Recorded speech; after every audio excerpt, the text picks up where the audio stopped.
ஜூலை 9 அன்று பொது வேலை நிறுத்தத்திற்கான அறைகூவல் விடுத்துள்ளன.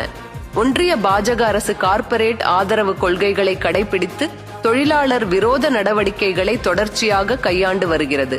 போராடி பெற்ற சட்ட உரிமைகளை பறித்து சுரண்டலை தீவிரப்படுத்தும் வகையில் தொழிலாளர் சட்டங்களில் திருத்தங்களை செய்துள்ளது.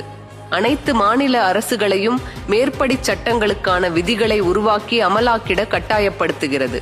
இந்த சட்ட திருத்தங்கள் தொழிலாளர்களின் வேலை நேரத்தை அதிகரிப்பதற்கும் ஆட்குறைப்பு செய்வதற்கும் ஏதுவானதாக உள்ளது. அமைப்புசாரா தொழிலாளர்களின் சமூக பாதுகாப்பு குறித்து எதுவும் பேசாத ஒன்றாக உள்ளது.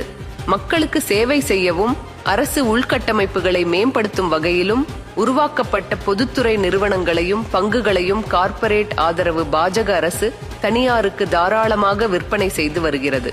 கிராமப்புற தொழிலாளர்கள் வாழ்க்கையில் மேம்பாடு காண தேசிய கிராமப்புற வேலை உறுதிச் சட்டத்தினை 200 நாட்களாக உயர்த்தவும் ஒரு நாள் கூலியை 600 ரூபாய் ஆக அதிகரிக்கவும் வேண்டும் என்பது முக்கிய கோரிக்கை.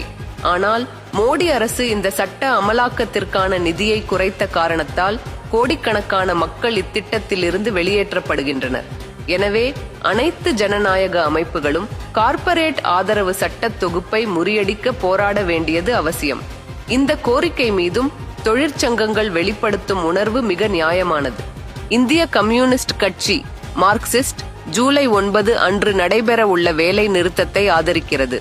இதர ஜனநாயக சக்திகளும் இந்த வேலை நிறுத்தத்தை ஆதரிக்க வேண்டுகோள் விடுக்கிறது.